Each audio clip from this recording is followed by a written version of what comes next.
Life has become fast and fully booked, loud, close and intense. And it's taking a toll on the psyche. Disorders such as depression rob the individual and society of mental capital and well-being. Disorders impact our cognitive functioning, and this consequently affects our ability to handle our personal lives and to work effectively.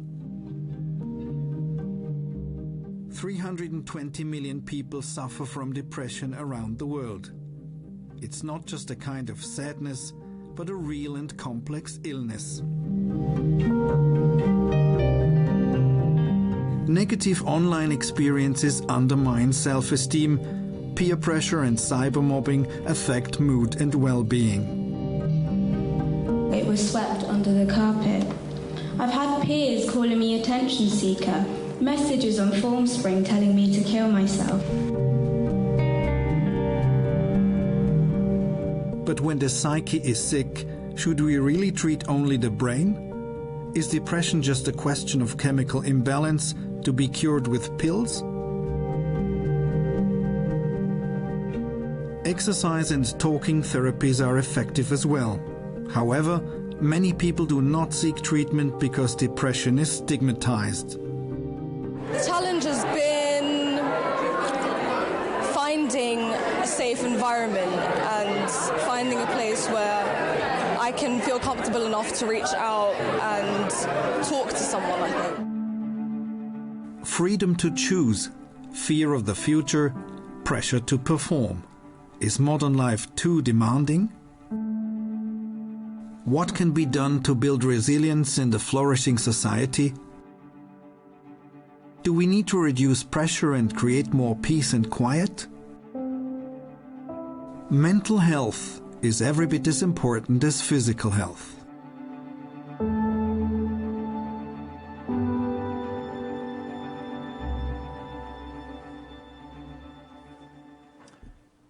Ja, schönen guten Morgen, good morning everybody. Ganz herzlich willkommen zu diesem Open Forum Anlass. Wir haben gerade ein bisschen über das Thema gehört. Wir werden ein bisschen mehr noch darüber sprechen. Ich bin sehr froh, es sind so viele gekommen. It's good to see a full room here. It's good to see that not everybody is chasing around the US president in Davos and that you have time for something else as well. We really appreciate it. Ich bin froh, sind so viele gekommen. Das ist ein ganz wichtiges Thema, das wir heute morgen besprechen. Über 300 Millionen Menschen, Sie haben es sicher gelesen in der Anzeige auch, leiden unter Depression in der Welt. Warum leiden sie darunter? Was verstehen wir eigentlich darunter, wenn wir über Mental Health Issues sprechen? Und wie können wir dieses Problem, und es ist ein wachsendes Problem in unserer Gesellschaft, angehen und was können wir tun, damit es eben nicht zu einem noch mehr wachsenden Problem wird. Wenn man sich ein bisschen damit auseinandersetzt, merkt man auch ganz schnell, das ist ein Thema, das die Jungen sehr betrifft. Das hat auch mit ganz vielen Sachen wie sozialen Medien und mit Geräten wie diesem hier zu tun. Davon sprechen wir sicher auch. Und man merkt auch, dass ganz viele Prominente oder Menschen, die viel in den Medien, über die viel gesprochen sind, betroffen sind. Und diese Menschen, die sprechen immer mehr über dieses Thema und das ist sicher auch ein Teil der Diskussion, dass man nun eben auch darüber spricht, dass es kein Stigma mehr ist oder dass es auch kein Tabu mehr ist. Und wenn man so ein bisschen schaut, wer alles betroffen ist oder betroffen war, das geht durch alle Altersschichten und wie gesagt sind auch sehr viele Junge betroffen. Ich habe mal ein bisschen nachgelesen, also auch bei Bekannten, J.K. Rowling, Kim Kardashian, Selena Gomez, bei den Jungen sehr bekannt, Lady Gaga. Und das ganz spannende Demi Lovato, ebenfalls Sängerin, bekannt bei den Jungen, die erst kürzlich auch ihre Probleme mit Mental Health Issues, mit Depression bekannt gegeben hat, darüber gesprochen hat. Und einen ganz spannenden Satz habe ich gelesen von ihr. I just think mental illness is something people need to learn more about and the stigma needs to be taken away from. And I think that's why we're here today to speak about the stigma and about how we can take away the stigma and how we can deal with this, as I said, growing issues and growing problem. I would like to introduce the panelists to you first, and if you don't mind, I start with the one with the most medals on our panel. Ganz herzlich willkommen, Ariella Käslin. Kunstturnerin, jetzt muss ich schauen, was es alles für Medaillen gegeben hat. WM-Silber, EM-Gold, zweimal EM-Bronze, meistens Sprungpferd, aber auch alle Disziplinen. Mehrfache Schweizer Meisterin natürlich, von 2008 bis 2010 Schweizer Sportlerin des Jahres. Im Juli 2011 hat sie relativ überraschend ihren Rücktritt bekannt gegeben und werden auch hören, warum das damals so war. I'll go on with Vivian, Riefberg. Oh no, let's take it in the right order. Suzanne Fortier. I'll pronounce it in French since you're Canadian. You're Principal and Vice-Chancellor of the McGill University. Welcome. Then we have Vivian Riefberg with us. She's Senior Partner at McKinsey and Company in Washington, and she advises both public and private clients in strategic questions and mainly in health issues as well, and mental health questions. Then we have William Smith Stubbs, a man who made his way from Australia to Davos, so welcome here. You had the longest trip. You are co-founder of the non-profit project Spur Labs that we're going to hear about, and you have been dealing personally with these issues, and you're dealing now with people who have these issues, and we'll be very interested to hear how you deal with the issues and with these people. And last but not least, we have P. Murali Doraiswamy with us. He's a professor at Duke University Health System. He's a leading expert in brain and behavioral sciences. Welcome to all of you. But before we give you the word, I would like to give someone else the word. Wir wären nicht hier, wir hätten diese Session nicht, wenn sich nicht ein paar Schülerinnen und Schüler, aber es sind vor allem Schülerinnen, es muss gesagt werden, sich dieses Thema angenommen haben. Denn diese Session von heute, dieses Open Forum, ist in enger Zusammenarbeit entstanden mit Schülerinnen der 3. Real hier in Davos, mit der Lehrerin Michelle Sommerau. Wir begrüßen Sie ganz, ganz herzlich. Wir sind froh, haben Sie dieses Thema aufgegriffen, und 3 Schülerinnen haben sich zur Verfügung gestellt. Ich weiß nicht, wie freiwillig das war, aber ich bin froh, seid ihr hier, um uns auch ein bisschen Auskunft zu geben und vielleicht auch von Zeit zu Zeit Teil dieser Diskussion zu werden. Ich wechsle kurz ins Schweizerdeutsch, das sei mir erlaubt. Diana Bianchi ist da, Lara Walter und Nina Paganini. Ganz herzlich willkommen. Vielleicht ganz kurz die Frage, wer will zuerst einmal, warum sind wir überhaupt auf das Thema gekommen? Weil man hätte ja über alles können reden. Warum genau das? Ich glaube, es ist auch. Hm? Okay. Ja, hört man? Ja. Ja, jetzt geht. Also, wir sind darauf gekommen, weil Diana und ich haben auch schon eine selbstständige Projektarbeit in der Schule darüber gemacht. Und darum hat sie uns auch gerade angesprochen, und auch weil wir es vom Umfeld sehr kennen. Und wir haben dann auch bei unserer Projektarbeit gerade am Anfang gesehen, dass jeder 3. Jugendliche betroffen ist. Und das hat uns wirklich schockiert. Und wir haben dann aber für 2 Fälle das Thema ein bisschen ausweiten auf heute und auf die Arbeitswelt. Und ja, so ist es gekommen. Mhm. Danke vielmals. Lara, gell? Dann gebe ich es gerade mal weiter an Diana. Lara hat gesagt, eben das hat euch immer interessiert, ihr habt die Zahlen gelesen. Ist dir das bewusst gewesen, wie gross das Thema ist? Also auch, ich sage jetzt, in eurer Klasse oder in eurer Altersklasse, ihr seid 15 jetzt, ist das Thema eines der grossen Themen, die man bespricht? Also es war sehr schockierend, dass so viele Menschen an Depressionen leiden, weil wir haben einfach gedacht, dass es ein paar sind, aber nicht so viel. Ja. Mhm. Nina, vielleicht noch eine Frage an dich. Es sind viele, die Zahlen sind bekannt. Wir reden heute darüber und wir wollen auch ein bisschen darüber reden, was man dagegen machen kann. Was erwartest du dir ganz konkret heute? Also jetzt gerade von den Experten da, vielleicht auch auf dem Podium, oder habt ihr irgendwelche Erwartungen, dass es Lösungen gibt, oder wenn ihr einfach, dass einmal darüber geredet wird? Ist das fast das Wichtigste?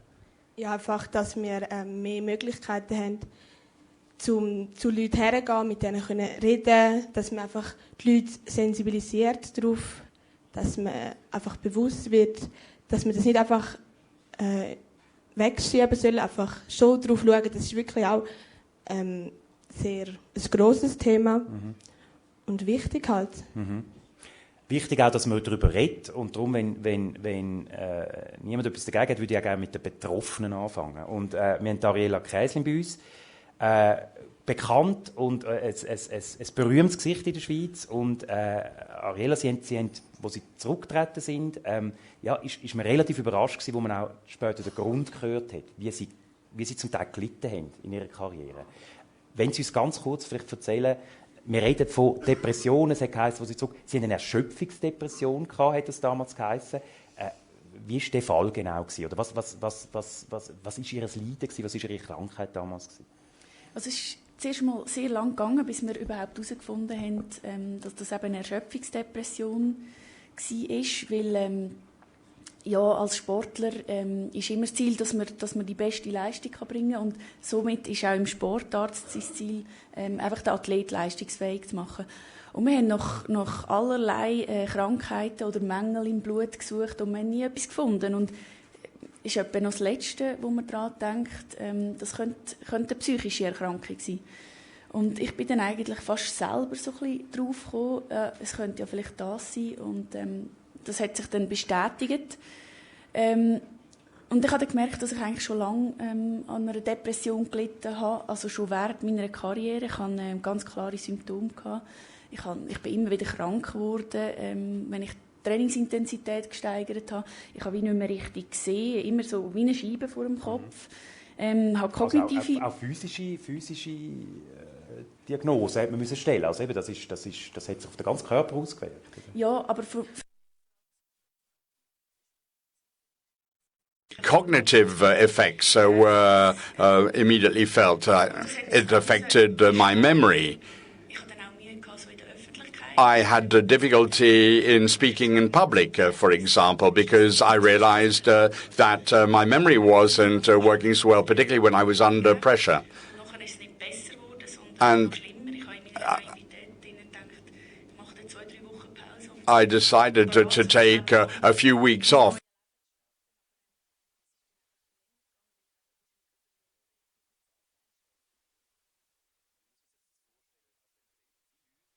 Mich eingeschlossen, wenn man Depression hat, man ist dann einfach ein bisschen traurig oder irgendwie eben Melancholie hat das ja früher geheißen. Man ist einfach so ein bisschen, man weiss nie so recht und so, aber kann man es ein bisschen genauer erklären? Es war ja mehr als nur traurig gewesen. Wie muss man sich das vorstellen? Ja, also ich bin jetzt nicht im Zimmer gesessen, habe mich eingeschlossen und habe gebrüllt, sondern ich bin einfach nicht leistungsfähig gewesen, so wie ich es von mir gewöhnt war, jahrelang. Also ich habe irgendwie das Gefühl gehabt, ich bin unsterblich, ich mag immer trainieren, ich bin in der Schule immer leistungsfähig und plötzlich ist das nicht mehr so gewesen.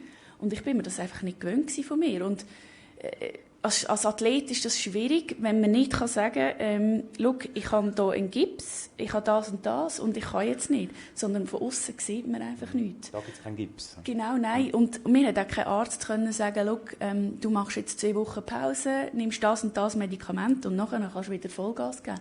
Sondern es war so diffus gewesen. Es hat geheißen, ja, es kann sein, dass das einen Monat geht, es kann sein, dass das über Jahre geht. Das war sehr schwierig für mich. Wie geht man mit diesem Thema um? Vielleicht auch medizinisch, davon sprechen wir auch später. I'd like to hand it over to you, William. I said you're the founder of the project Spur Labs. Your initiative is here to tackle male suicide in Australia, which is a huge issue. And you came to that issue because you were one of the affected as well. And you were a very young suicidal. Can you talk about it? Can you share that story with us? G'day, everybody. So when I was 12, I got quite sick. Not mentally at first. I came down with chronic fatigue, glandular fever, and I would leave school halfway through the day every day, and I'd go home and I would just sleep. And I used to, I'm not sure if this translates, I don't know, but I used to say to other kids I was a werewolf, but during the day, and that was my excuse to go home. That then meant that I didn't have any friends, really. I didn't have many connections, and my life became just sleeping and fatigue. That quickly became to a point where I was heavily depressed. And as a 12-year-old, it seemed to me, in a very logical way, but strangely logical, that the only way to get out of that situation was to take an action. I'm very, very lucky that I didn't do that, and I made it through that and I survived. Very lucky in the sense that I get to be here and talk to all of you today, and I've lived a life that I'm quite happy with. But quite lucky in that was something that many years later was an experience for me that I could use to help other people. Ironically, though, at the time and for 10 years, I'd say, afterwards, I wasn't aware of how bad the problem was. And I think that that's quite ironic, that even when you're suffering, there can be somebody right next to you that is suffering. In fact, if I did ask, and I'm not going to, so please don't, but if I did ask everybody to raise their hand who has ever felt depressed in this room, I would not be surprised to see almost everybody raise their hand. It is a human experience to feel depression at times. The problem occurs when we can't actually share that with other people, and that tends to fester and it gets worse and worse. Disease, like depression, is disease. Something like suicide is a behaviour, which is a great thing to think, because that means we can change that. But behaviours only change. Help seeking only occurs when we feel that we're allowed to do that. In Australia, for instance, there's 6 men now who suicide every day.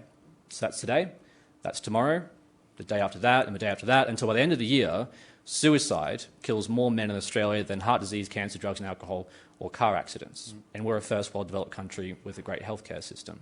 With a lot of dangers as well, so it's... we have 7 of the world's deadliest snakes, exactly. Spiders, and we drink a lot. I think only second to the Czech Republic. Can I do any checks in here? And to me that was not only heartbreaking to learn that, but it just seemed crazy. So we thought, well, we could try and have a crack at fixing the culture around that. Yeah. Before there was your charity, you had to get out of it as well. Can you share that with us? What helped you when you were 12? Is it just time, or? Probably the professionals in the room can answer that question better. But I would say that personally, and strangely, since going into this journey of working in the space, I've had training in intervention, and I've probably had to intervene about 3 times with somebody. Mm-hmm. My personal opinion is that nobody gets out of depression alone. There's this old analogy about a man in the hole and somebody walks past, and the long story short is they jump in the hole, the person says, "Why did you do that? Now we're both in the hole." Another person says, "Yes, but I've been here before, I know how to get out." And I strongly believe that the crux of this whole issue is that nobody gets out of chronic depression alone, and yet we've created a culture, an artificial culture, that says, do not talk about that, don't share that experience, just act like everything's perfectly fine. For me, that was support of the family. I mean, if there was one person in particular that, had they not been there, I wouldn't be here. That being said, it was something that I didn't talk about with the rest of my family until many years later. In fact, ironically, when we started the non-profit, and they said, "Why?" And I was like, well, funny you should mention that. Oh, really? Yeah. And to me, that's even an issue that even within families, it is such a hard thing to talk about. Yeah. I think that's why it's good that we're here to talk about it and really to take away that stigma. Maybe make it an open discussion. And you were talking about experts, and I'll hand the word over to one of the experts here on the panel. But it's really the numbers. If you read them up, they're incredible. We heard about the 300 million, yes, but in a typical country, there's 1 in 5 who suffers from mental illness. Mental illness accounts for half of all illnesses up to age 45 in rich countries. We heard it's number 1 killer in many countries in the age gap from 14 to 45. Vivian, you told me in just before in our little chat that we had, it is a killer, and we should call it that way, right? I think that this is a life-threatening disease. How many other life-threatening situations do we allow to be untreated? Do we allow to not have proper financing in the system? Do we allow to not be talked about? For some reason, we have separated mental health issues from all the other health issues as if they're somehow, quite frankly, not as important. And yet, from a killer perspective and an incapacitating perspective, and we're here at the World Economic Forum, from an economic perspective, the cost of lack of productivity, we don't talk about it that way. We don't deal with it that way, either in many cases at a policy level or at a corporate level in terms of employee benefits. And so I personally believe we've got to get in our heads, this is a killer of people, killer of productivity, and killer of generosity in society if we don't go to deal with this. When you're mentioning head, I was thinking, to our brain expert, Murali, if I hear Ariella who said, you can't just put a Band-Aid on your head, or we don't have a plaster, and it's not so obvious. Is that part of the problem as well? That we're talking about the brain, that for many of us, maybe not for you that much, but for a lot of us, is unknown territory. Full stop. Absolutely, yes. But if you think about how medicine has treated a variety of illnesses like epilepsy, 100 years ago, people thought, somebody with epilepsy who were having seizures were perhaps, their demonic possession. Mm-hmm. And they would sometimes burn them on the stake, they would castigate them, lock them up in prisons, and now we know exactly what causes epilepsy, how it originates. We have medical treatments, and it's now moved into a medical disorder. And I think some of it is the same situation with depression. Mm-hmm. So the taboo of depression is perhaps the last great taboo of the 21st century. Do you really think so? I think so. And there are two kinds of taboo. Yeah. One is, of course, the taboo that society, we use all kinds of crazy words like, the person is crazy, the person is weak, the person is a psycho. So somehow society has come up with this way, partly because we're ignorant about the brain, we're ignorant about the causes of depression. But second, I think there is a self-taboo. We inflict this on ourselves. We think of ourselves as weak. Mm-hmm. We somehow have to come over it. And the second is the lack of awareness. As she was mentioning, it's almost like a fog that descends on you. It might take an average person 3, 4, 5 years sometimes to even realize they have depression. Mm-hmm. So the first real major step we have to take to overcome taboo is education, both educating ourselves as to what the signs and symptoms of depression are and educating society. So the Swiss government, I think a couple of years ago, undertook a major, beautiful campaign to increase awareness of depression and taboo. And depression can take many forms. There are simple forms of depression that don't require medical treatment. And then there are much more severe forms of depression, such as what some of the people here have talked about, that really debilitate you, that prevent you from working, from functioning, that last weeks or months. So that form of depression has to be differentiated from the simple, everyday sort of minor stresses that we all go through that may actually be good and motivate us to do great things in life. So we have to differentiate these two. Raising awareness is one of the key words as well. Suzanne, you're in a way, you're at McGill, you're around many young people, yes, of course, so you're affected by this issue as well. And you're also raising awareness as a university, and you're doing something in that field as well. How big of a problem topic is it for you in your daily life as well? I mean, mental health issues is one of the number one topics, right? Yes, it is. I would say in North America, it's the number one topic on any university campus. When we do survey, the numbers are alarming.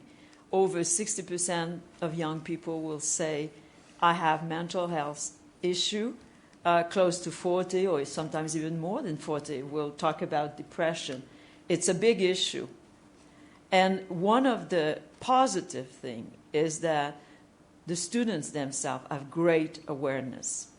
They're raising awareness, and they're decreasing the stigma that is attached to this condition. They're thinking about it, they're talking about it, but they're taking action, which is, I think, extremely important. We have many initiatives launched by students so that they can help each other, not in the very acute chronic condition, but in many other conditions, peer-to-peer groups, so that they can support one another. Mm-hmm. They're also being activists about this topic. I can tell you that everyone in my position will be really lobbied, if I can use that word, by our students to do more and more for them. So they are outspoken about it. Oh, very much so. Yeah. I remember I had just arrived as the principal of my university. The first workshop we had on the issue was student-organized, student-led. These are the people who did it. And I have to tell you a little story, because before I was talking to our great students here, I live in a very cold country. And we have to take care of one another. We live in a cold world. We have to take care of one another. I tell people in my country, look, you have to take care at least of someone, because if they start having a frostbite, they won't feel it. You have to help them. And so we have, I think, that spirit, I would say, among our students is that we need to look after one another. We can't live, when you arrive at university sometimes, and in my university, over 70% of the students have left their home. Over 30% have left their country. It could be a very cold environment when you first arrive. So you need to look after somebody else, and you need for people to look after you. I think it's one of the things that I see students doing. And if you can see a frostbite on the skin. Yes. You can't see a frostbite on the soul. So let's maybe that it is part of the problem as well, as we've heard as well. If we tackle that question, sooner or later we end up with young people, and I know it's probably people from all over through society are affected. But since it's the young people who are actually who wanted to talk about that topic, let's stick with the young people. Are we talking about a generational problem? Are young people extremely vulnerable, extremely affected? Yes. And why is that? Maybe an open question. Can I just yes. Suggest, as a guest in this forum, please do. That when we talk about, I think even this panel, the question was, why are young people so susceptible to mental illness? I think that question is perhaps the wrong question to be asking.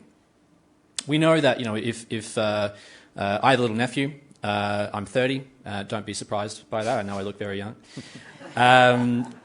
And if we both fall from 1 metre height, he's more likely to be injured. Mm-hmm. We know that. My bone density is higher. I've matured and maturing very quickly. And that's the same with adolescence and mental health. The brain is a continuously growing organism, as you can explain much better than I can.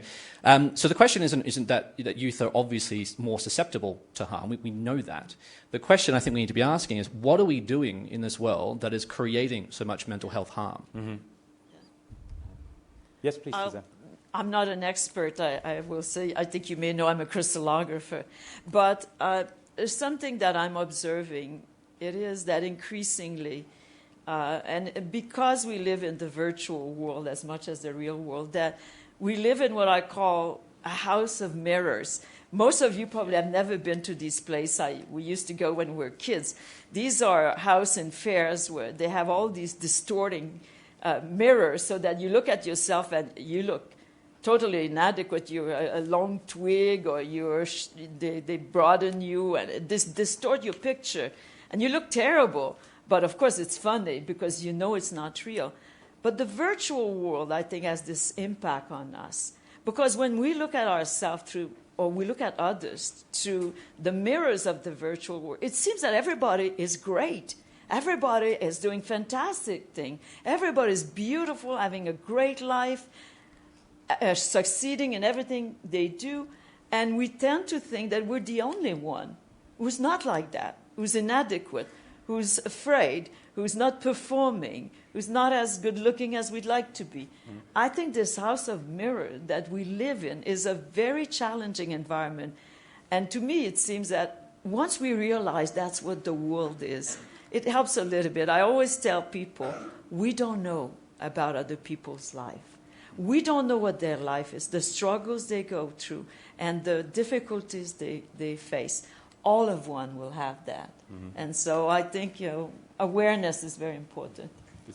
I think it's an excellent point. The real question is modern life good for our brain, and is it good for mental health? Mm-hmm. And I could poll the audience, and I would probably get a split opinion. We take better care of our smartphones than we take care of our brains and our mind. Mm-hmm. That's true, especially if you're younger and you're really living with your smartphone. That's almost an extension of your body. There are several things that have happened. One is teenage depression rates have gone up many-fold over the last 50 years. We don't know why. One is maybe just more awareness. More people are coming out to talk about it because there are medications, there's therapy, there's campaigns around it. The second is truly there are cultural environmental shifts happening that affect our lives. And it's different in different countries.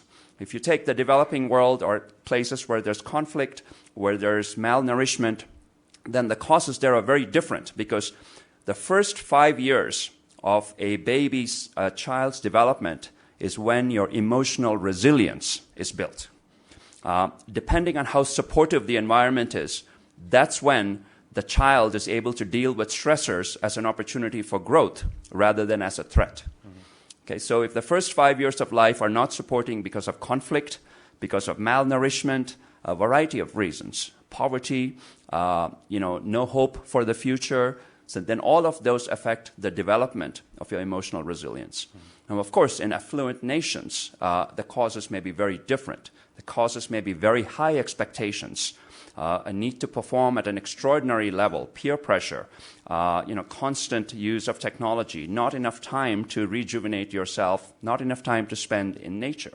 In the 16th century, I think many of the Swiss physicians and the architects who planned the great towns and villages and cantons realized the importance of nature, and we're spending less and less time in nature in the urban areas. Of course, Switzerland is an amazing exception to that rule. But I think these are some of the causes. It's not any one cause, because I think depression comes from a complex interaction between the environment, the culture, and our brains. I heard a really good phrase just yesterday, nature deficit disorder. Yep. And I think it's perfect. And I call it vitamin N deficiency. Right? So we'll go more into the nature, but we have a beautiful nature here. A quick warning for the English natives. I'm going to quick switch to Swiss German again. Ariella, Käslin, wir haben jetzt gehört, die Jungen sind betroffen. Wir haben schon von diesen Sachen angefangen zu reden. Da reden wir sicher auch noch ein bisschen mehr drüber.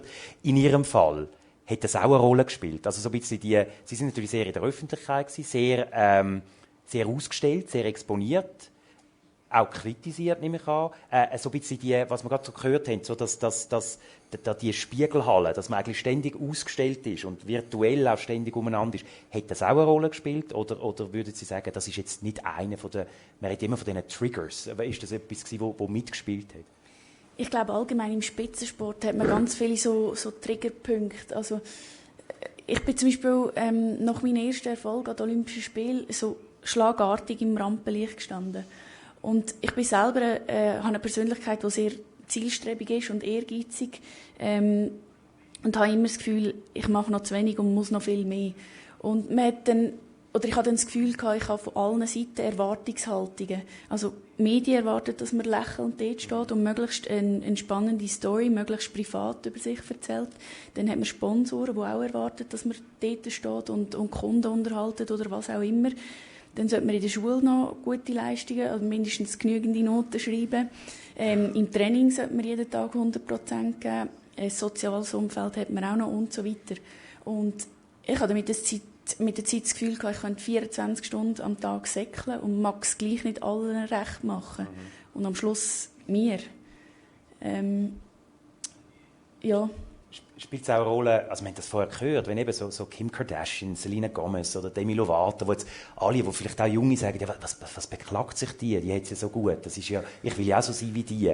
Jetzt, nicht, dass ich sie mit denen vergleichen würde, aber auch trotzdem, ja, haben sie das auch manchmal das Gefühl, vielleicht, ich traue mir das gar nicht zu sagen, dass es mir nicht so gut geht, weil die Leute werden sagen, was beklagt sich die mit all ihren Medaillen im Schrank? Ja, ich hatte schon auch Respekt gehabt und es hat Mut gebraucht, das zu erzählen, dass ich an Depressionen gelitten habe. Aber ich habe das Gefühl, gerade wenn man in so einer Vorbildrolle ist, kann man sehr viel bewirken und eben sensibilisieren. Und ich finde das ganz wichtig. Mhm. Wenn wir gerade bei den Jungen sind, dafür hast du die Frage runtergehen zu unseren Schülerinnen. Also wir fangen ein bisschen an reden über Social Media, über Telefon und die virtuelle Welt, die digitale Welt, wo wir alle drin sind. Was habt ihr persönlich das Gefühl? Spielt das eine Rolle bei dem Thema? Oder sind das jetzt ein bisschen die Älteren auf dem Podium, die vielleicht nicht genau checken, um was es geht? Nein, also ich glaube schon, dass auch die Medien, also die sozialen Medien, eine sehr grosse Rolle spielen, weil man kriegt dort immer so Leute vorgesetzt, die keine Ahnung, vielleicht besser aussehen und so, und dann nimmt man sich das so zu Herzen und macht sich damit selber ein bisschen kaputt, habe ich das Gefühl. Mhm. Ohne jetzt zu wissen, ob ihr Selena Gomez oder Demi Lovato Fans sind oder so, aber gibt jemand gerade das Mikrofon weiter, das du nicht. Spielt das eine Rolle für euch? Also ist das wichtig, dass solche bekannte Persönlichkeiten mit Millionen von Twitter-Freunden und Facebook-Freunden, dass die jetzt über das reden, also dass sie eben das Tabu aufbrechen? Ja, also ich glaube einfach, wenn man so Bilder sieht so im Internet oder so, ist man halt schon recht, ja, ich will auch so aussehen wie die, oder halt, und dann fragt man sich, ja, die hat ja alles. Sie braucht ja, sie hat Geld, sie hat Ruhm, sie ist berühmt. Und man sieht einfach nur das Bild und man will eigentlich auch so dastehen, wie sie dort ist. Mhm. Aber ja, man weiß eigentlich nicht, wie es ihr geht, aber man sieht es auch nur von außen. Und ja. We only see these persons from the outside, and we don't really know how they're doing. But we admire them, or a lot of people admire them. Are social media really to blame for this, or is it? I mean, you've been quite outspoken, William. That you say, please go ahead. Yeah. I don't think social media is inherently evil. Yeah. It's a platform and it's a tool. I think the problem is that when we first designed the internet and then later designed social media, we didn't expect people would live there. But we do. And it's a bit like living in an amusement park. If you spend 90% of your time just at an amusement park, eating fairy floss, going on rides, you're probably not going to be very healthy, I would imagine. It's much the same with social media. And I do think that social media as technology is never going to go away. We're going to have that in some form or another for the rest of human existence, probably. The question that I have, and I've been asking as much as I can this week with whoever will listen to me ramble, is how can we design social media so that every time you log in, you feel better from having used it and you can go about your day, rather than feeling on some level a little more hollow and a little less worthy. I agree completely, and since this is the start of the new year, I would like to suggest 2 resolutions for people relating to smartphones and social media. Download an app that lets you lock your phone for at least an hour every day, and in that 1 hour... That's the moment I'm going to put mine away. Yeah. Here you go. So one such app is, there's an app called Thrive for the Android Samsung by Ariella Huffington. You can download it. It locks and shuts down your phone. And you can set the timer for 1 hour every day, and in that 1 hour, make a deep connection with one person in your life. And the second thing is, when you're getting ready to go to bed, say goodnight to your phone and put it away in another room. Very good. We'll take that on board. May I add one more? I'm not a clinician, but I am the mother of teenagers, and I've spent a lot of time talking with clinicians and on this topic. And the one I would add is take a walk. Exercise of some sort. It need not be vigorous in the cardiovascular sense, although that would be even better. But a walk without your smartphone, but a walk. Exercise has been shown in clinical work, and the good doctor here is verifying this, to be a proven treatment for depression. And exercise in nature is better than walking in a dense city environment. Studies with brain scanning have actually shown when you walk in a dense urban environment, it actually activates more of your stress circuits, whereas when you exercise in nature, completely rejuvenates the brain. It boosts your memory, boosts your cognitive skills, boosts your attention, boosts your reaction time. A 10-minute walk can produce that kind of an effect that's demonstrated. So a call to nature. All ages. Again. And all ages. And all ages. Suzanne, you wanted the word as well. I wouldn't blame it entirely on social media. I think that we live in a culture of success. It came to America, I think, earlier than maybe it came to Europe. I remember as a young professor talking to my colleague who had come from Europe, and she had a very objective assessment of her work, the strength, the weakness. Everybody in America would say, no, don't do that. If you admit to any weakness in your work, you won't be supported. We have this culture that all you can talk about is your successes and not your failure. People always say, oh, I admire people who fail because they're going to be better. But the reality is that we live in this culture where you're very reluctant to be fully objective, fully honest about your life, where you have seen weaknesses, difficulties, failures, and where you have success. I think it is a very artificial culture in some ways. So in that way, how important is it that people actually talk about it, who we know? I mean, we mentioned the singers. I think Ariella Käslin is probably a good example as well. We heard about Prince Harry in England, who's outspoken about it now, who said, I couldn't speak about it, I didn't get over the death of my mother, I was in a taboo zone. How important is it that these famous figures come out and speak about it? What do you think? Is it the main thing to start with? To everyone. Well, I think if we look at other diseases and both the treatment and financing over time, and you will hear me always return to making sure that there is a way to get treatment.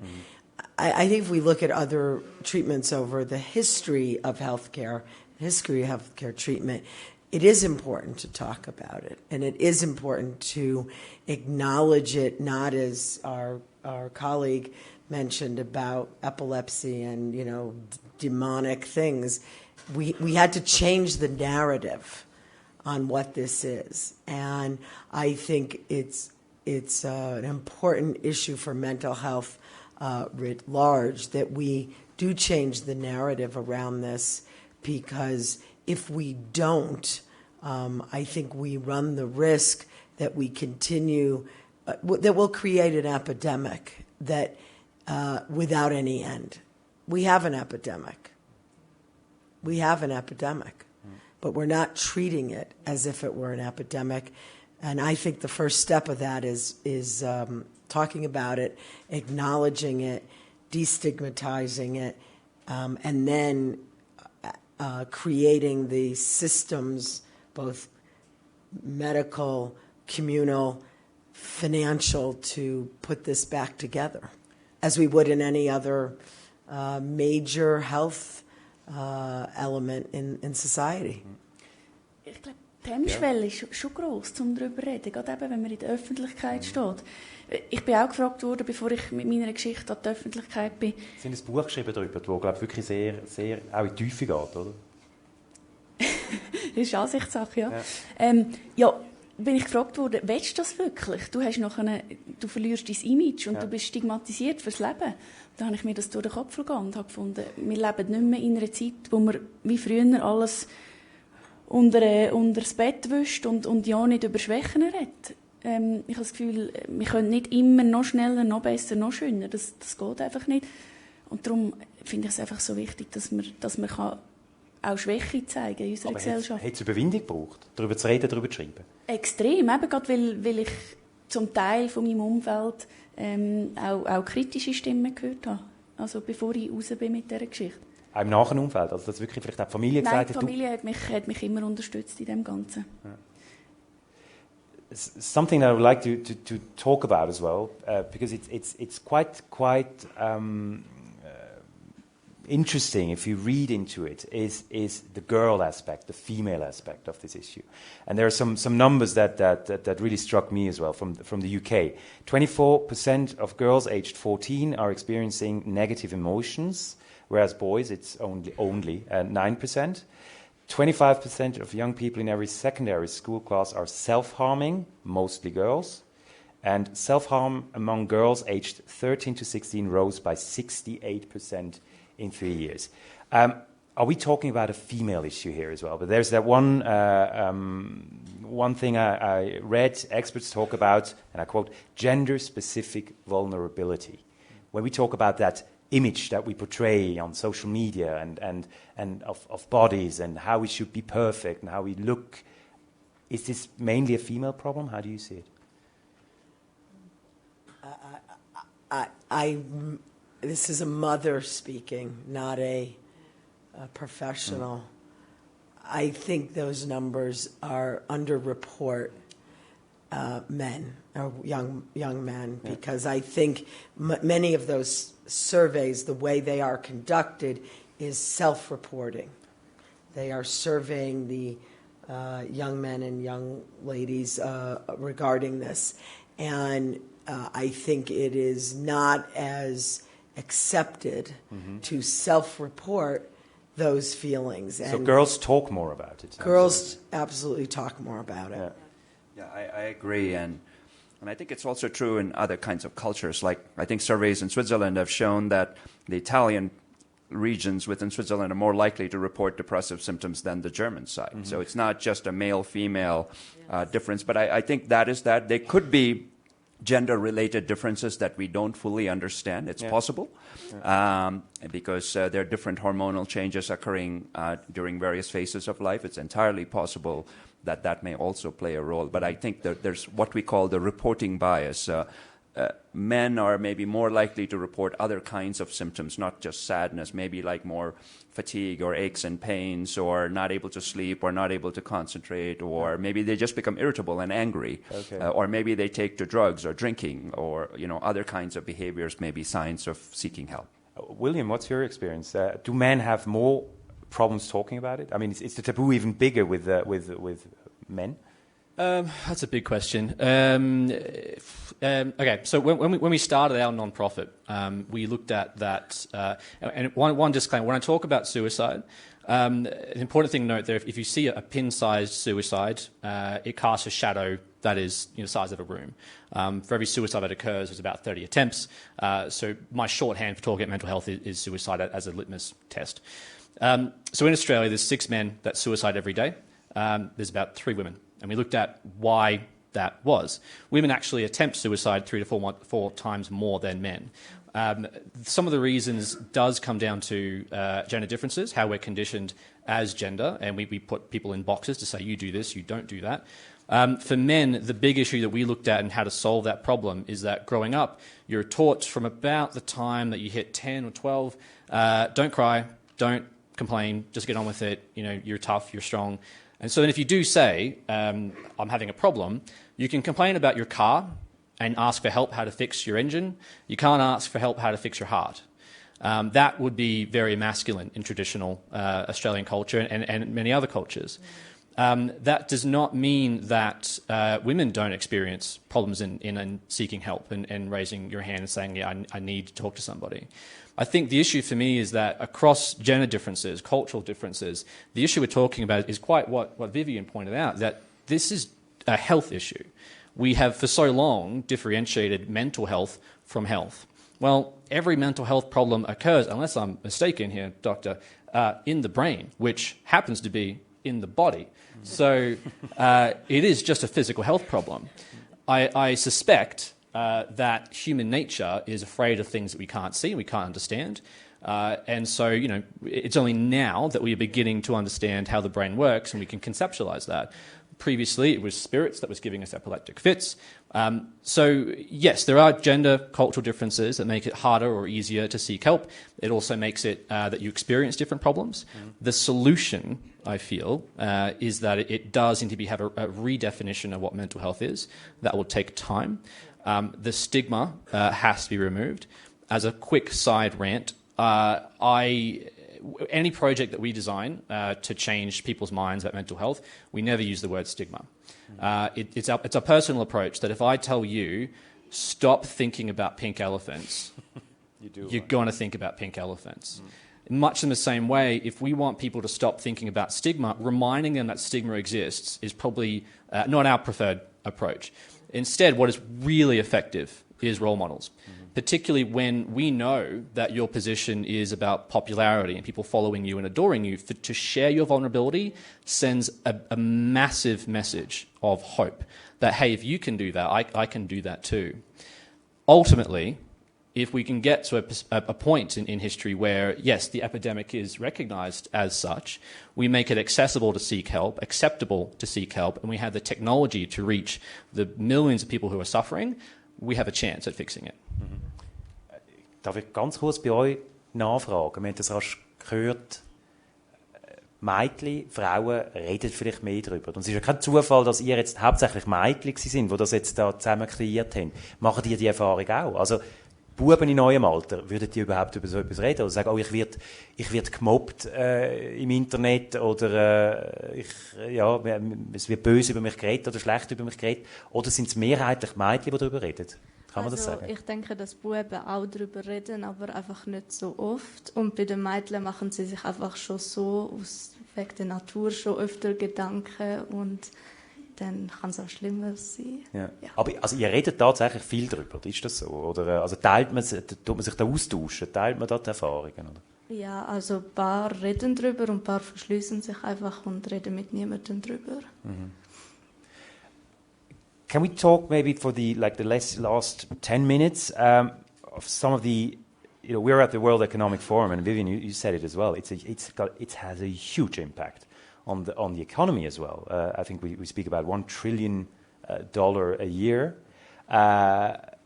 You spoke about, mental health is very important in the workplace as well. What can we do to really get companies on board on that as well? That it is something that actually affects companies, that affects the economy, that it affects the society. We're not just talking about the problem of youth or just an issue that someone might have.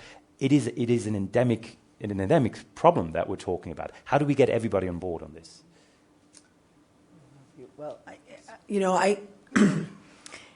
know I started at the beginning talking about the separation in many countries, in many companies, and many institutions, be they corporate institutions, be they governmental institutions, be they in nonprofit institutions, the way many of the health benefits financing structure is set up is to not treat mental health disease or mental health issues in an equal way to some of the known physical health issues. And I think one thing that we can do is really have the proper dialogues, discussions, and redesign of the health benefit structures around the world so that there is proper opportunity for people to seek care, seek expertise, should they find themselves in an issue. I think that's one very big thing. I think the other way that these institutions can be involved is, there is no organization with 10 employees or more that doesn't have either an individual in that organization or a family member in that organization who isn't suffering from some kind of depression related situation.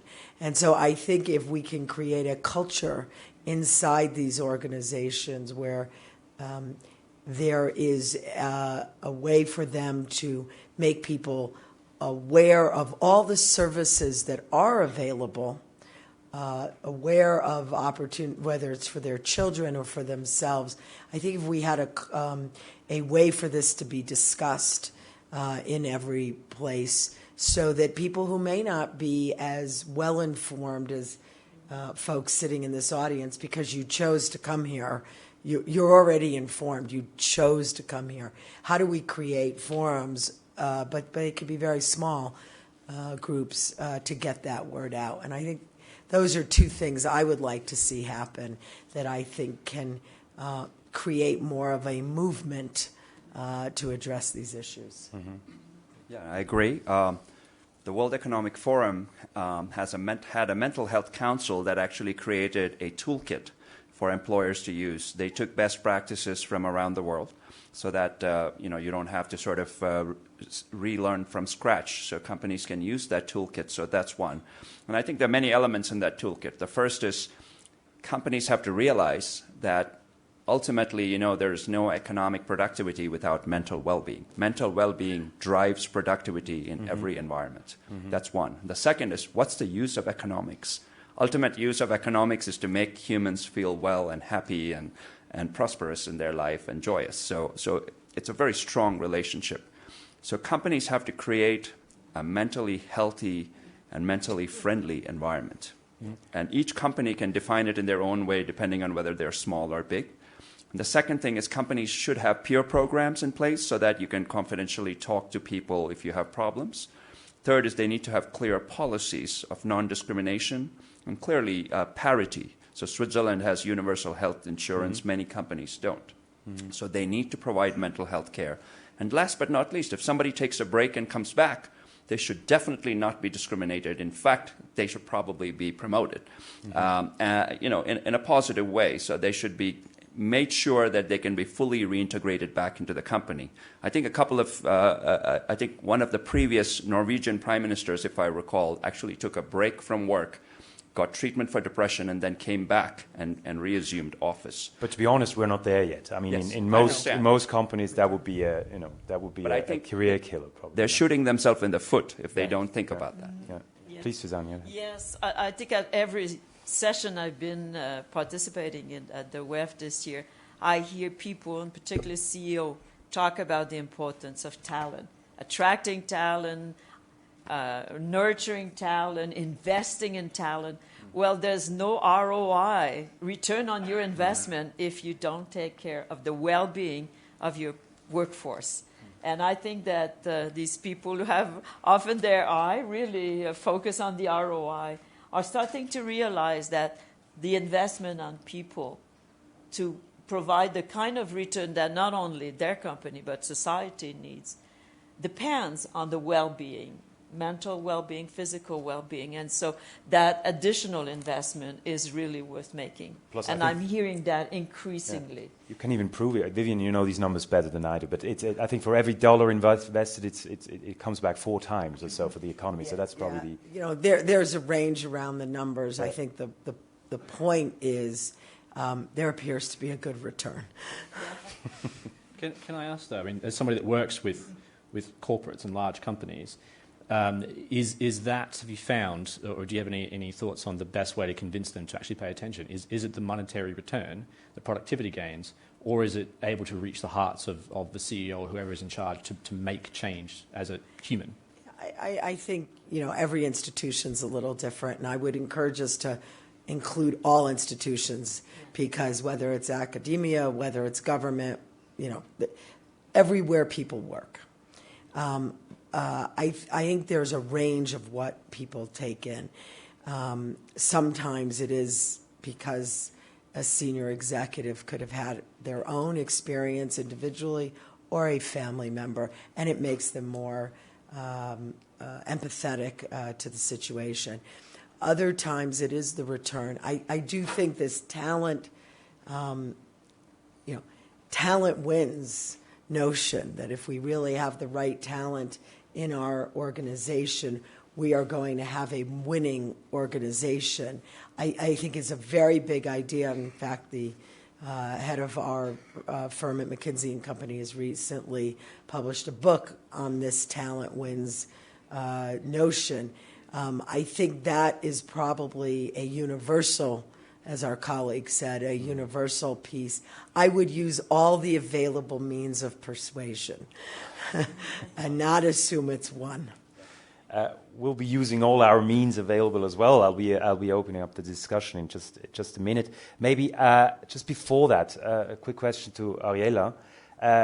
Wenn wir jetzt hören, es ist auch wichtig, dass man darüber redet, es ist wichtig, dass man sich damit auseinandersetzt, dass man auch weiss, wie es weitergehen soll. Was haben Sie jetzt am meisten gelernt daraus, dass Sie eben auch darüber reden können, darüber geschrieben haben?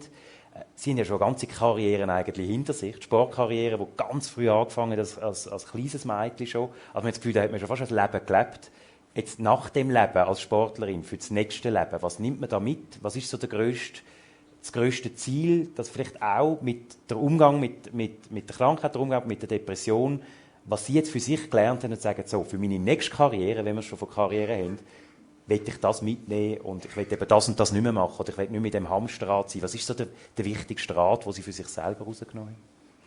Also etwas Wichtiges, ich strebe keine Karriere mehr an, weil Karriere tönt wieder so eben streben nach Erfolg, genau, sondern ich strebe ein zweites schönes Leben an, nicht, dass es vorher nicht schön war, aber ich habe vor allem gelernt, dass ich einfach mein ganzes Leben ein bisschen verlangsamen muss und in dem Ganzen ein bisschen lernen, rechts und links schauen und nicht so den Tunnelblick auf ein Ziel richten.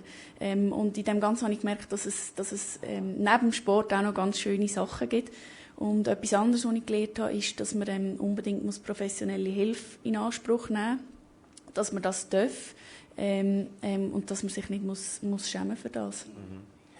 Und ich glaube auch noch wichtig zu sagen, dass eben, es heisst ja nicht, dass man die Sachen völlig anders machen, oder? Also es ist, ich glaube, Sie sind ja darauf angesprochen worden, würden Sie dann gar nicht mehr Kunstturnerin werden? Und es hat ja vieles noch mit Ihnen gespielt. Sie sind auch Probleme mit Ihrem Trainer damals, wo sich auch mitgespielt hat. Aber eben, Sie sagen ja nicht, ich würde es jetzt völlig anders machen und mir hat das gezeigt, dass ich eigentlich einen Fehler damals gemacht habe, sondern Sie würden, glaube ich, das Gleiche nochmal machen, einfach vielleicht ein bisschen ajustiert, oder wie kann man das sagen? Nein, also heute würde ich es nochmal ganz genau gleich machen, weil heute geht es mir wieder gut und das ist auch eine gute Eigenschaft des Menschen, dass man das Leiden schnell vergisst und dass man eigentlich die positiven Aspekte mitnimmt und behaltet.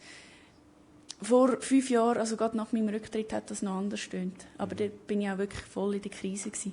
Aber jetzt kann ich wirklich sagen, ich komme gestärkt aus dieser Krise raus. Und wenn ich das nicht erlebt hätte, würde ich, glaube heute noch irgendeinem Ziel hinten nachsäckeln. It's almost it's hard to ask that, but William, did you have that as well? You know that it's kind of naive to ask. Oh, every crisis can be an opportunity or something. But do you take strength out of your experience as well, that you say, I'm doing it better now, and I wouldn't be doing it better if I hadn't had the crisis before? Without a doubt, yeah, absolutely. I think it's really hard. Anybody that is at the moment, even in this room, feeling not okay, as we say in Australia, going through a tough time, mate. I would say to you that this is you experiencing something that is normal, that you're going through, but in reflection later on, you will look to that as a source of strength. There is a certain bizarre feeling knowing that no matter how hard today is going to be, it was never as hard as that time when I was 12. There's also this strange, it's strange to say that I feel lucky that I was a suicidal 12-year-old, but in some ways I do. I mean, I had no idea what I wanted to do with my life. I bounced between being a paleontologist and a writer and perhaps a florist maybe. But I found a way to help other people. And I honestly don't know what I would have done if I hadn't had that experience and had that opportunity to know how to help other people.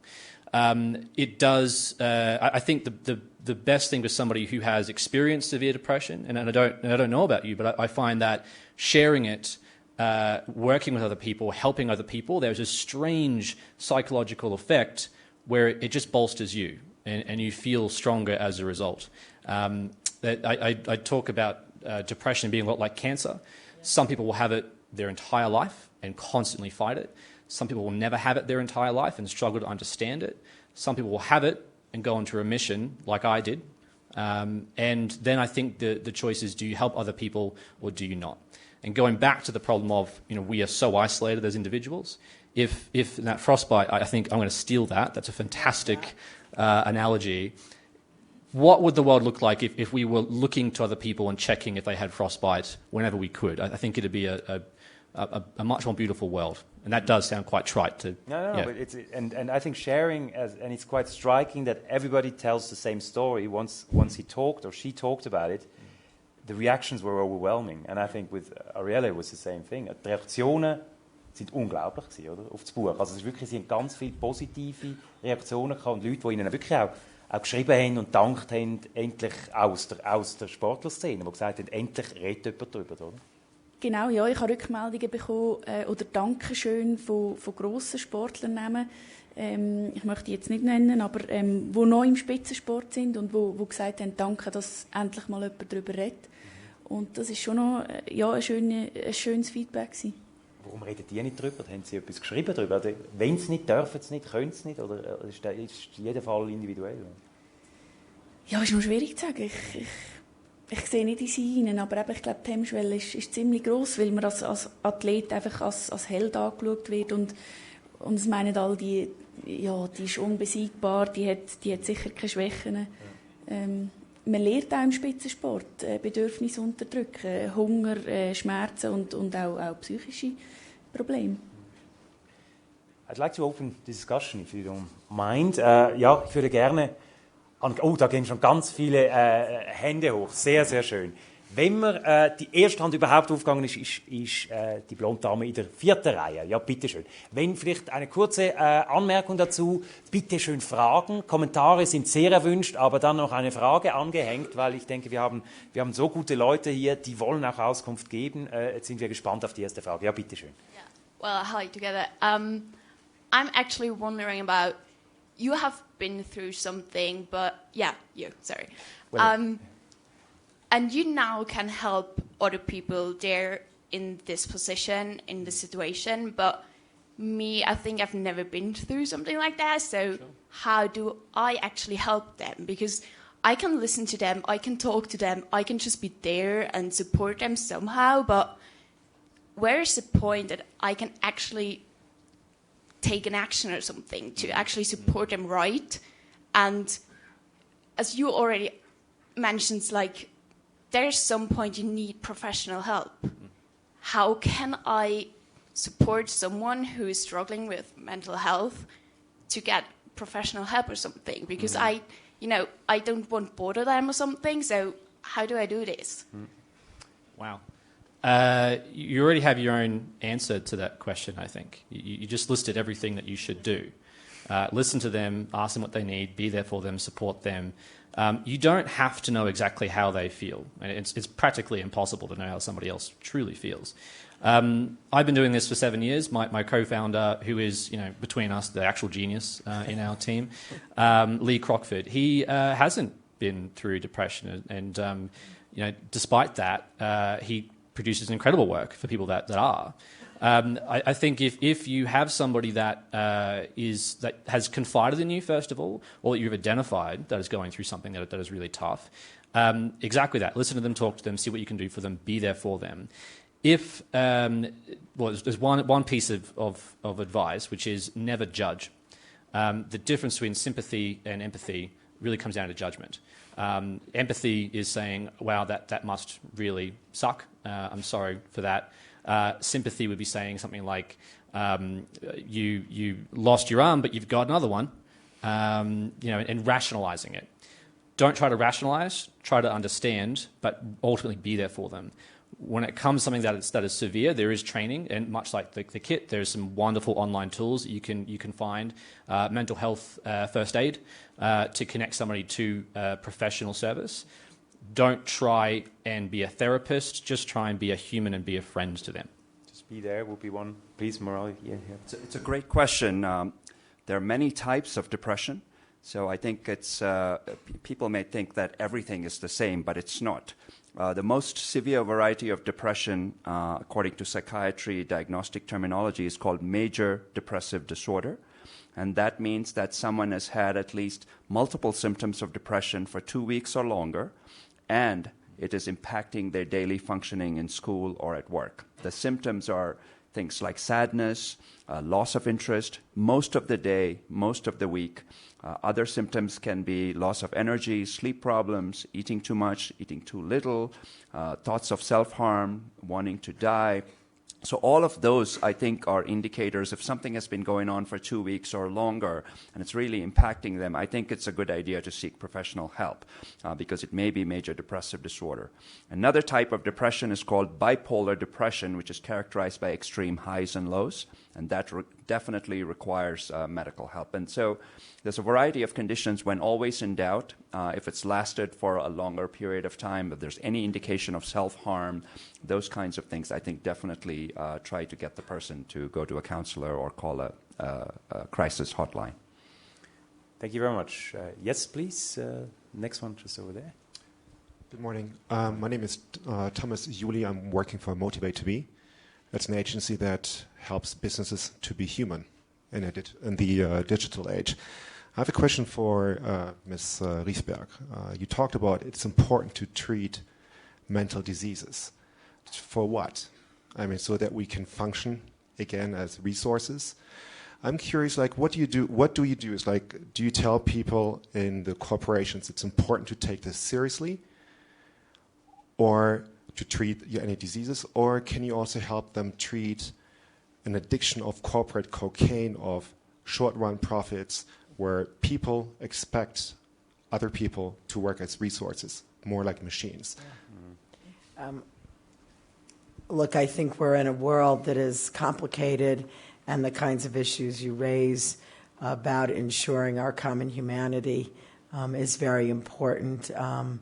The colleague I mentioned to you earlier has been, we've been having a conversation publicly are about the whole question of taking a view to long-term capitalism versus, a short-term approach to things. I think this is a dialogue that we're going to be having, for the next decade or decades as we sort things out. We're not benefit consultants. Rather, we help health systems or corporations improve their performance. And I think we try to have the conversation both about performance in aggregate, but also to say that we want to have an environment that creates the best possible outcomes individually and collectively. We're not the kind of advisor that you are. We don't pretend to be. But I think it's important that we do have a view that says long-term capitalism and thinking through our common humanity is going to be part of the dialogues of all institutions, hopefully going forward. Thank you very much. Can we go maybe to the back of the room if there is someone? Maybe yes. Oh, yeah. Sorry. Please, Murali. And I'll look for. Yeah, just very quick. Sleep is something very critical that companies can do easily. There are many forward-thinking companies in Europe that shut down the email servers so that after 5 o'clock employees cannot, because that's what really disrupts your work-life balance and prevents you from spending time with family, getting a good night's rest. All in the back, yes, please. Right in front of you, yes, please. Yes, so I would have a point and a question. A point is that talking about all the pressures that young people particularly are under these days, I was reading this book about the fact that we seem to live in a culture of scarcity, where we tend to focus on what we don't have. We're not tall enough, we're not beautiful enough, we're not wealthy enough. And the writer was talking about a shift that needs to happen from a culture of scarcity to a culture of abundance, where we actually focus on what we do have. And I think this is particularly important for young people today. And then I would have a question for the panelists, for all of you. How important is language? I'm a linguist by training, and so I think that the more articulate you are about in the way you can describe how you feel and your emotional states, I think the freer you are and the more powerful you are. So actually being able to talk being about it. Being able to express, and also to differentiate. I mean, the doctor, for example, was talking about different kinds of depression and how sadness can be a symptom, but it's not necessarily, it doesn't necessarily equal depression. So how important is it for young people to be articulate about how they feel, and what can educators do to foster this culture and this awareness and this literacy? Let's ask the educator here on the panel, Suzanne, please. I think it's very, very important because, of course, language is one of the principal mode of communication that we have, so we all know that. Also, I think often we're not as precise as we need to be. I'll give you the example, of course, of mental illness. There are, our doctor will say it, many different conditions. Some are a condition, or you feel anxiety because you have to write an exam tomorrow and you did not study enough. Well, yes, that may be a very difficult moment, but of course that's very different than somebody who has a bipolar depression condition. So I think the more you can communicate in a way that is not only reaching out to other people, but in a way that they can understand, particularly the professional people can understand what it is that is difficult for you and how they can help you, I think is certainly an advantage. And I very much like that, that saying or the book that you read. Really, that if we can achieve that shift from not focusing on what we don't have and we can't do and how we don't look, but into the opposite and saying what we have. Would that be one part of this? Let me add one thing. You are young, and I would say that most of you have a very bright future in front of you. I mean by that a future where there'll be many, many bright spots. But sometimes in society, we tend to talk, the narrative is about a difficult future, the dystopic future, where everything is grim, we're going to lose everything. In our planet, our environment, we have a huge problem with all sorts of things. And the problem often is that when we talk in these ways, we tend to do exactly that. We tend to not put our energy towards what we can do to change that future. Mm-hmm. So I'm one who say I'm really, really optimistic because I see a lot of great values in your generation. I think you will have the ability to carve that future with many bright spots, not only for yourself, but for everybody around you and for the planet. So your language, your narrative is very important. Please. We didn't talk about treatments yet, but I think that comment reminded me about an Eastern terminology called mindfulness. Yeah. Be aware, be in the moment, be happy with what you have. And it's called cognitive reframing. The Chinese call it yin and yang. We today call it cognitive behavior therapy. Focus on the positives, try to identify the negative sort of patterns in your thinking, and then try to focus more on the positive. So write down some of the negative thoughts and change the way that you think and replace the negative thoughts with the positive. Replace the negative sort of activities you're involved with, the negative habits with a positive habit, the negative ways of eating with some positive ways of eating. Because it sounds like a cliche, but does negative nourish negativeness as well? Yeah. Does it nourish negative? The more negative you think, that the more negative. Oh, it's a vicious cycle. Yeah. Any more questions? Yes, we'll go back to the front again. We have two. Let's the two. Maybe you first, and then. Great. Yes. Thank you. Hi, my name is Doa, and teenagers often say things like, "I want to kill myself," "I hate my life," like in regular situations when they don't actually mean it. So I'm wondering, how would the normalization of these phrases affect someone who's actually severely depressed? Very good question. Yeah. Yes. I was hoping somebody with a clinical expertise would answer that. But if your question is around as somebody who is depressed at the time, hearing that phrase and how that would affect you, probably not great. For me, I find suicide jokes to be kind of terrible, depression jokes to be terrible, and I think that when it comes to normalization, it's exactly that. The more stuff that you see, you consider to be okay, and you'll do that. I don't know why, and perhaps Doctor, you'll be able to explain why that has become a norm, and there's that freedom of expression to use those terms. I think tackling that is similarly a challenge. Quite like in Australia, we recently had a quite frankly ridiculous postal survey to decide to give our LGBT citizens the right to marry whoever they want to. I've seen, as I've been growing up, the acceptance of LGBT people has changed considerably. When I was in school, people would say, well, that's pretty gay, to mean it's bad. Now that isn't a term that's used in schools. I don't know if the language shift happens before the cultural acceptance. I suspect that it does. It might be the other way around or both. But I think how flippant we are with language on serious issues is very important. I agree. I don't have anything profound to say, but I think it's a very important topic, and I'm much more concerned about how the use of these terms in social media, Facebook, all of these can potentially cause, sort of spreading damage amongst people who have serious illnesses. So there is that potential, and I don't think that's been researched as well. It's a very important area. I would just like to add one thing, and I'm going to put my mother hat on. When in doubt, please go talk to somebody if you hear someone say they're going to kill themselves. Yeah. I don't think you can leave it out there. Yep. We had a young man over there. Yes, please. My name is Lucas, and there's a filmmaker called Phil Borges, and he's been documenting tribal cultures for over 20 years.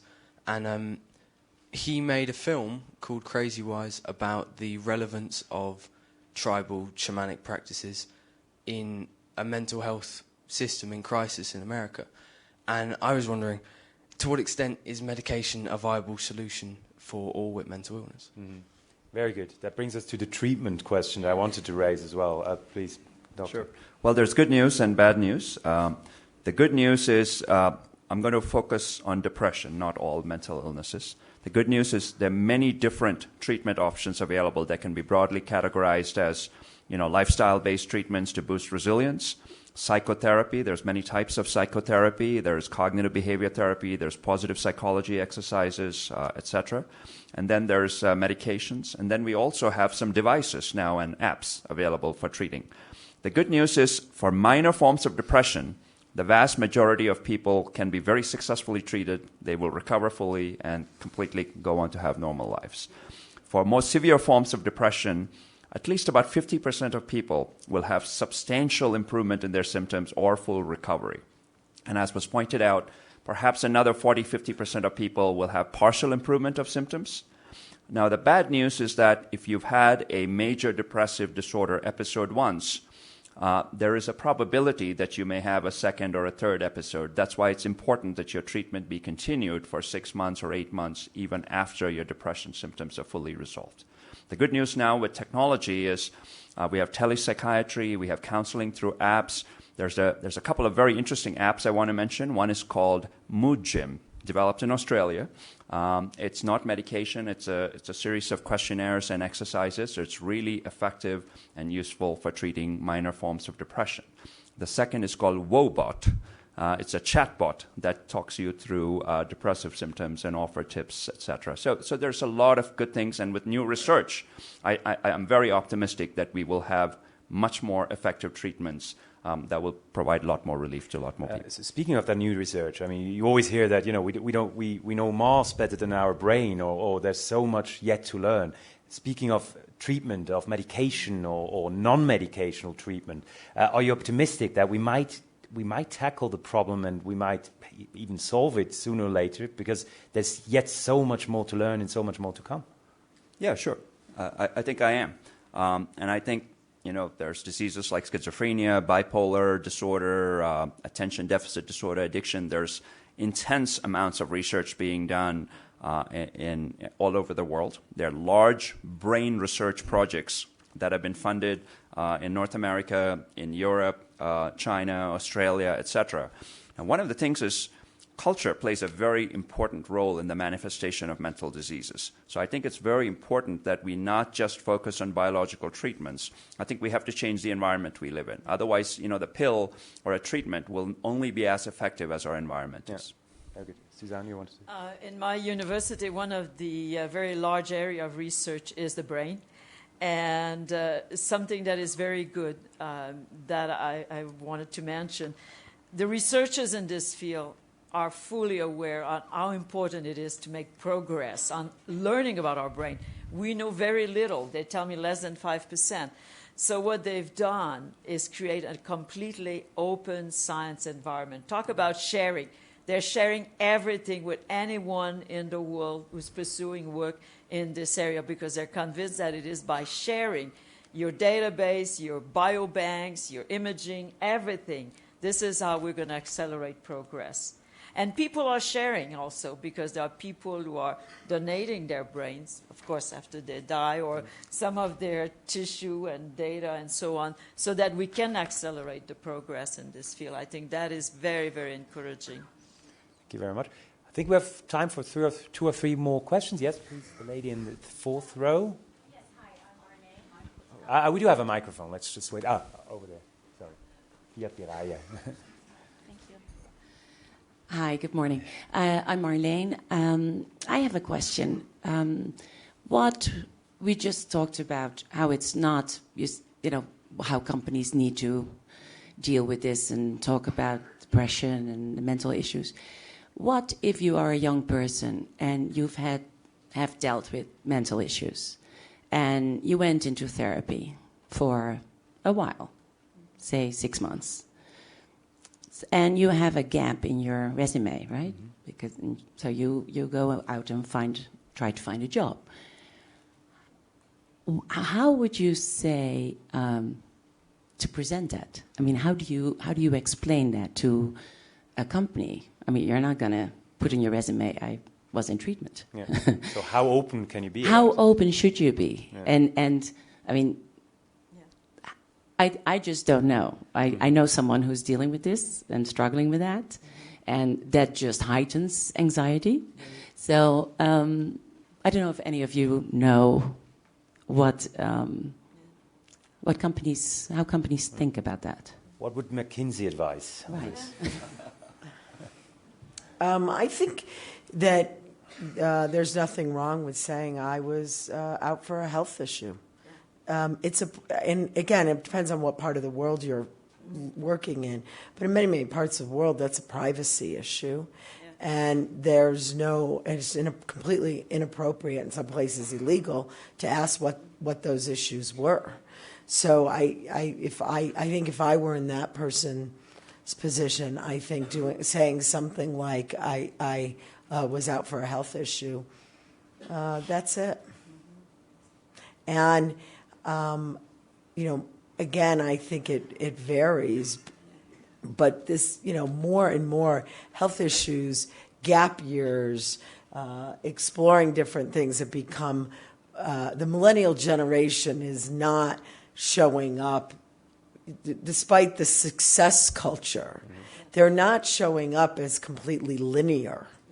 The way those of us, in our 50s and 60s and 70s had very linear lives. The idea of a gap year, the idea of taking a semester to do something, I'm sure our colleague from the university can tell you even how long it takes people to go through university today is not what it was 30, 40 years ago. So I think I think this is consistent with a little bit less linear idea. I don't know if you're in the university world, if you see it the same way. Well, I'll tell you a story about the university world.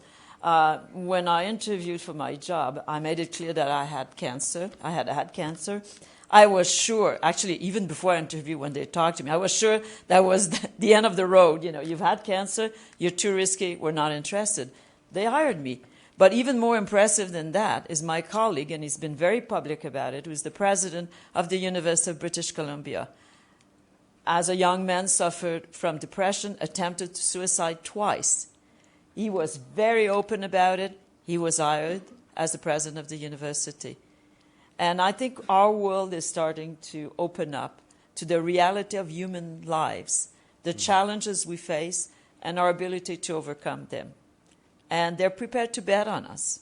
We all need to bet on one another. I think that is very important. So it comes down to stigma in part one. I think the more we can do to eradicate the stigma, the more we will succeed. The second is there's a new concept that's coming out called neurodiversity, which means within each illness, there is a unique strength. So for example, in Silicon Valley now, there are some companies where if you mention to them that you have attention deficit disorder, automatically they think you're going to be brilliant at coding. Okay?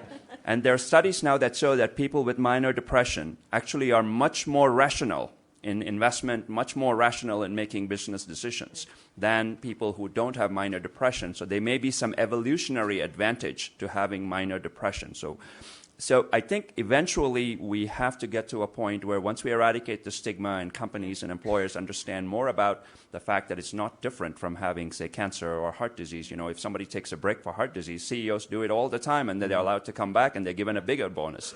So, and then perhaps the World Economic Forum can form a multi-stakeholder partnership to discuss this issue, because it's a very, very important issue that virtually every young person who has had a depressive episode in college, they have to explain what they did in that one semester gap, and it's a very difficult issue. And there are people from the forum on site. I'm sure they took that, and they're giving me wild signs already that we're almost at the end of the discussion. Can we take one more question in?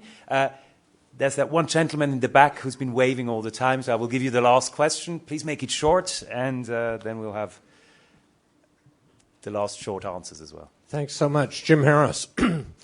Right now, species extinction is running at a rate 1,000 times faster than historical background averages. So one approach might be to say, if you're not depressed, you're not paying attention. How, on a societal level, do we cope when our society seems intent on insanity of destroying the very planet we're living on. What advice would you give to people who feel that pressure? We're going to end up with that philosophical approach, which is nice. Do we have anything to say to that? I don't have anything profound, but I want to quote the Dalai Lama, who is far more profound than me. He said, if we taught the younger generation, all of them, how to meditate for 15, 20 minutes a day, in 2 generations, there will be no war. Mm-hmm. I think we leave on that note. I think we can almost leave it there. Maybe as a last thought, William. That's a really hard act to follow. Thank you. I was just going to comment first of all. That's a really hard question, and it goes to a few things people have mentioned in terms of our attitude around consumption and constantly wanting more and more and more, which has basically led to all the problems we have in the world. The fact that we are disconnected and we don't check in with other people, who has frostbite, who doesn't, and social media. The news, media and social media, disaster sells news. It sells attention, it sells clicks, it sells magazines. I suspect that's because we are programmed as human beings to look for lions. We do dwell on bad things rather than good things. There's a lot of research that is suggesting that the world is in a much, much better place than it was ever. We have significant problems to fix. That is absolutely correct.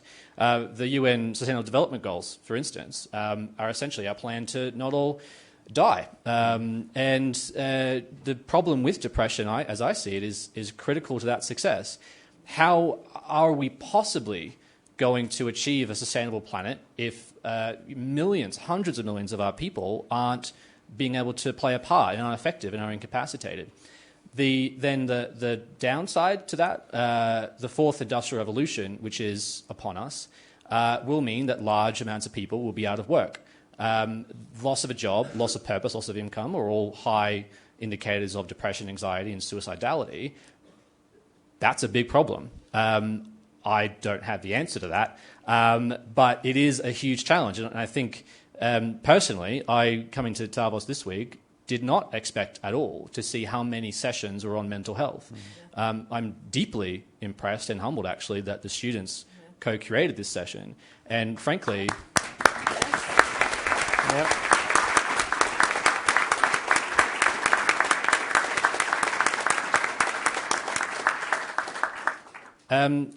It is on youth in large respect to save the planet. And I wish that it wasn't on you guys, and to a certain degree me, though I'm kind of graduating out of youth conveniently. But there are large challenges that can only be solved by not dwelling too much on the problem and just getting stuff done. What a great final point. With the words of William Smith Stubbs and the Dalai Lama, we're going to end this panel. Thank you so much to all of the panelists for a very interesting insight from all kinds of areas and from all kinds of paths of life. It's a topic that will stick with us and that will stay with us, and I think it's a very good start to start talking about it. We saw that today, and I want to say the same thing. Thank you to you very much und danke vielmals, habt ihr das Thema aufgebracht. Ich glaube, es ist wirklich toll, haben wir darüber können reden. Also nochmal ganz herzlichen Dank den Schülerinnen und Schülern von der dritten Realklasse in Davos. Und ich bedanke mich ganz herzlich bei Ihnen fürs Zuhören, fürs Kommen. Noch einen schönen Tag und auf Wiedersehen. Danke vielmals.